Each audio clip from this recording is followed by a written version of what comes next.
Good morning, students, and welcome back to the third part of Chapter 8, that is MS Excel 2010.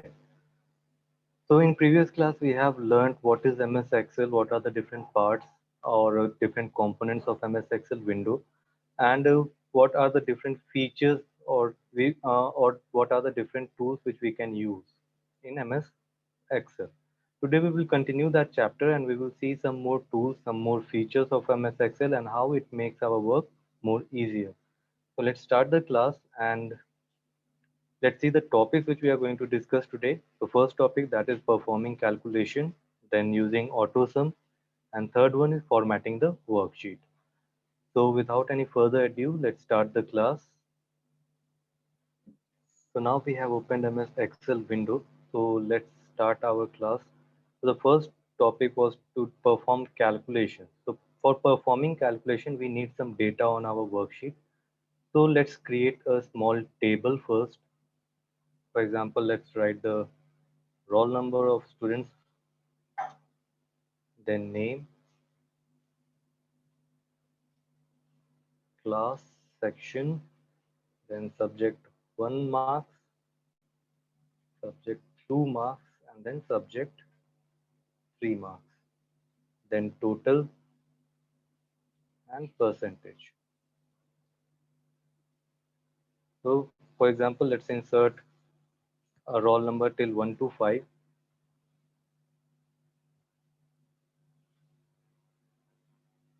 and name, let's take ABC.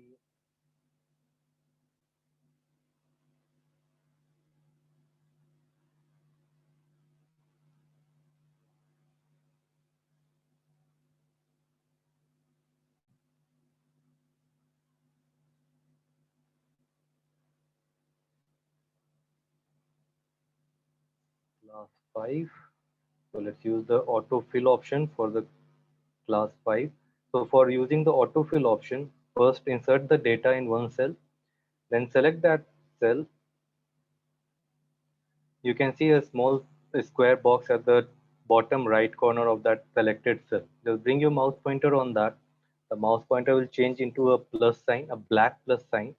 Click and drag it till where you want to fill the cells. It will be automatically filled. Same we can use for the sections also. For let's example, let's take section A as an example. Same method, just select the first cell and click and drag it till bottom, it will be filled. So let's insert any marks in these.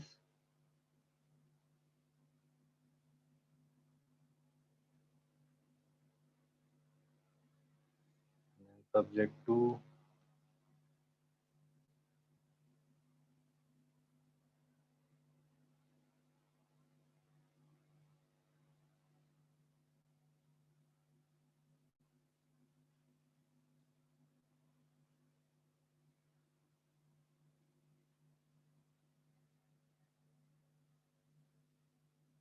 So now we have inserted the marks and now we need to do totaling here. We need to add the numbers here. So for adding, we have two options. Either we can write our own formula for adding the numbers, or else we can use the formula provided by MS Excel. So first we will see the formula which we can use for doing the calculation, or which we can create our own for doing the calculation. For that, now in MS Excel, all the formulas will always start with equal to sign. So first we need to give the equal to sign. Now here what we need to do, so we are just adding the numbers. So here we will use sum, or else just leave it equal to, then write the cell name of the cell whose data you want to take for the addition. So I need to take this and this data to be added. So that is H6, I6 and J6. So let's write H6 first, then plus sign, then I6, plus sign, and then J6. Now here H6, I6 and J6, that is the name of the cell in which from where the data is going to be picked up. So this is the first cell whose name is H6. H is the column name and 6 is the row name. And together they create the name of the cell. So this is H6, this is I6 and this is J6, because row is same but the columns are changing. So these all are different cells in which different data has been inserted. So I have written the formula here. So equal to H6 I6 plus I6 plus J6.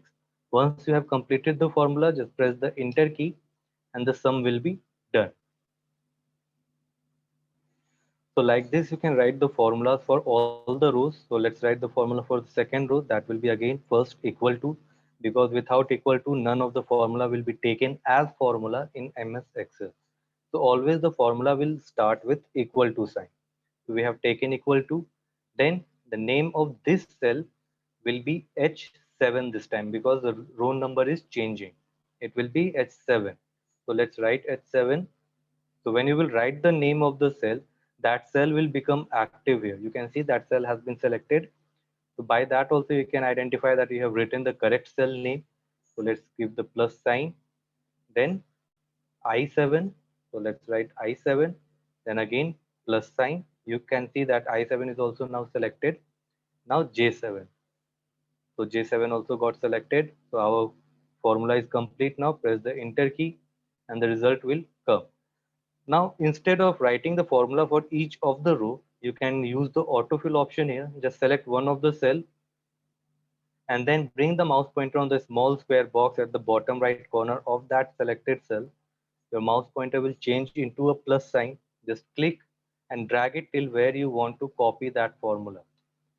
So you can see the formula has been copied automatically and the results has been displayed. So now let's see the formula, which formula has been used in the third row. So click on that cell and here you can see the formula that is H8 plus I8 plus J8 because this was column was H, I and J and row was 8. So that's why H8, I8 and J8. In the same way, this will be H9, I9 and J9. You can see here in the formula bar, the formula being displayed that is equal to H9 plus I9 plus J9. In the same way, last one will be H10 plus I10 plus J10. So you can see again in the formula bar, the formula is being displayed. So you can use the auto fill option for either for doing the or for inserting the formulas or data, or else you can even manually write the formula in each of the rows. Now let's find out the percentage. Now we know that percentage is total marks, total obtained marks divided by total marks into 100. So let's write that formula. So equal to, now this is the total obtained marks, right? So we can just write the name of this cell and from there the data will be picked up. So the name of this cell will be K6. So let's write K6 here. So K6 divided by total marks.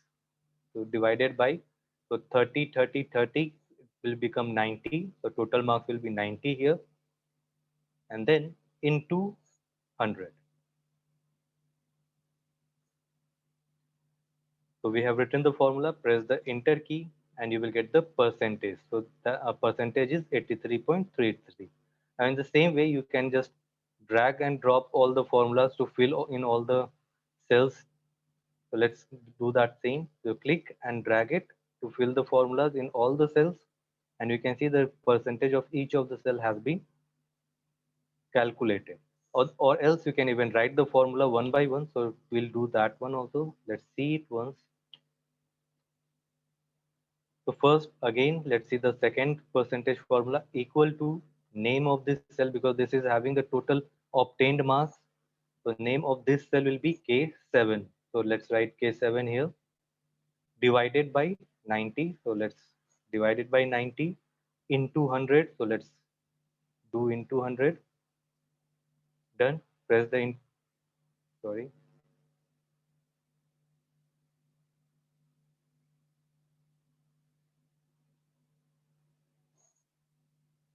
Okay. So done. Now the percentage has been calculated. So like this, you can even write the formulas for each of the cell one by one, or else you can write the formula for one cell and then you can use the autofill option for filling that formula in each of the different cells.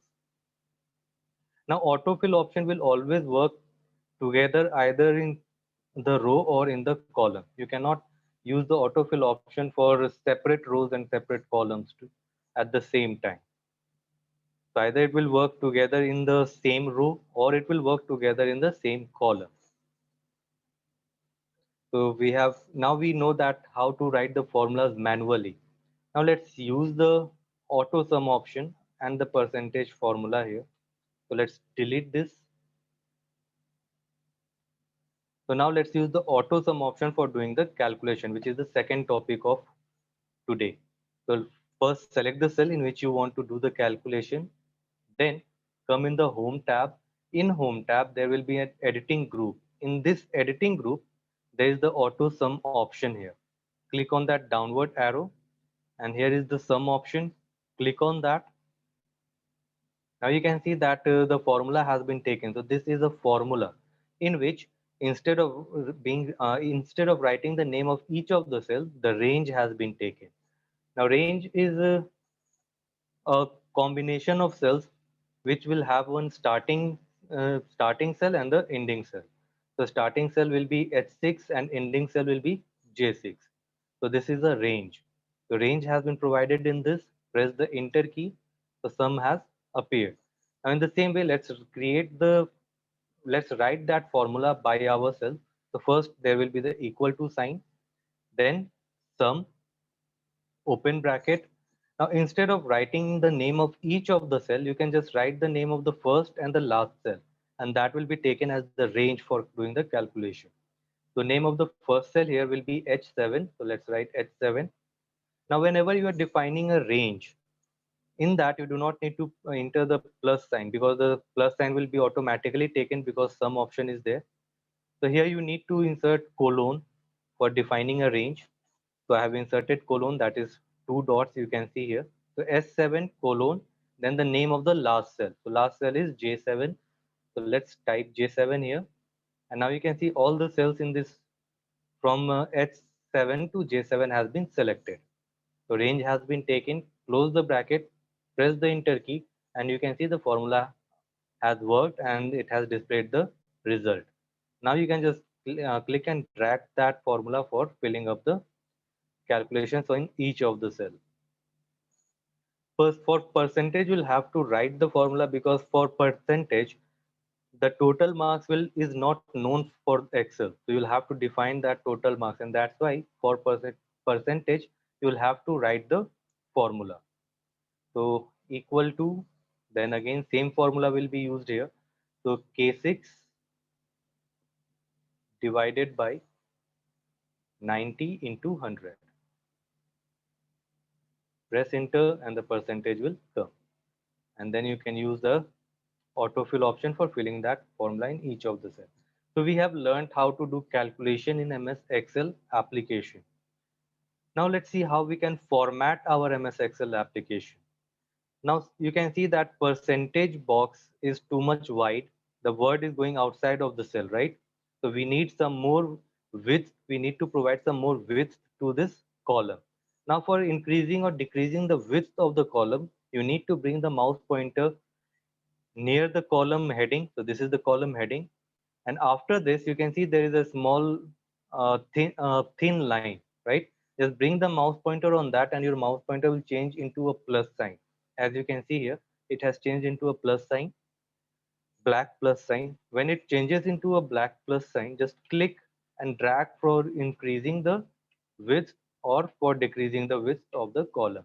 So you can do both by clicking and dragging the column width in the column heading. So it will increase the column width. Now suppose if you want to display the roll numbers and class and section in the center of the column, then in that case you need to do the alignment, text alignment of the cell. So for that, select the cell in which you want to do the alignment. Then go in the home tab, select the center alignment in the alignment group, and the text and the data will appear in the center. Same you can do for both class and sections here. Select the cells together, go in the home tab, click on the center alignment, and data will appear in the center of the cell. Now let's make the heading a little bit bolder. So select the heading, go in the home tab, click on the bold option, and the headings will become bold. Now I want this heading to appear in the center of the cell. Again, method will be used. Select the cells, go in the home tab, click on the center alignment and the text or data will appear in the center of the cell. Now suppose if you want to change the color of the headings. So are already selected. So go in the home tab. In home tab fonts group, you will get the font color option as it was in MS Word and MS PowerPoint. In the same way, you will get the font color in Excel also. So go in that font color option, click on that and select the color which you want for your heading.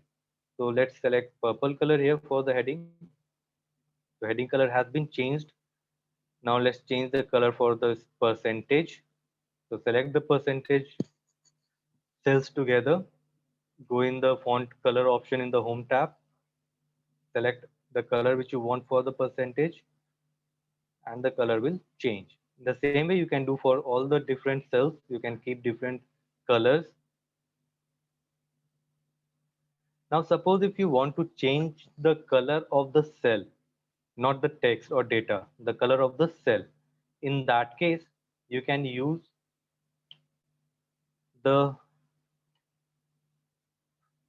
fill option, the color fill option, which you will get in the home tab fonts group. So select the cells in which you want to fill the color, go in the home tab, go in the fonts group of the home tab and click on the color fill option and then select which color you want to be filled in that cell and that color will be inserted. So whichever color you prefer, that color will be, just select that color and that color will be inserted in that selected cell. Now you can even create borders for your table. So select the table first for which you want to create the border. Go in the home tab. In fonts group only, you will get the borders option. Here you can see this is the borders option. Click on the downward arrow and select what type of border you want. So I want all borders here. So select the all border. The border has been created now. Now I want a thicker border for the outline boundary of the table. So I've selected the entire table. Again, click on the border option in the home tab. Select the thick box border, which will only provide the border to the outline of the table. So click on that. And now you can see the outline is having a thicker border. In the same way, you can do it for the heading of the columns. So select the heading row and then select the thick border. So like this, you can do the formatting of each of the cell and rows however you want. So in this class, till this much only. Next class, we'll learn some more tools and features of MS Excel. Till then, keep studying, stay healthy, stay at home. Bye everyone.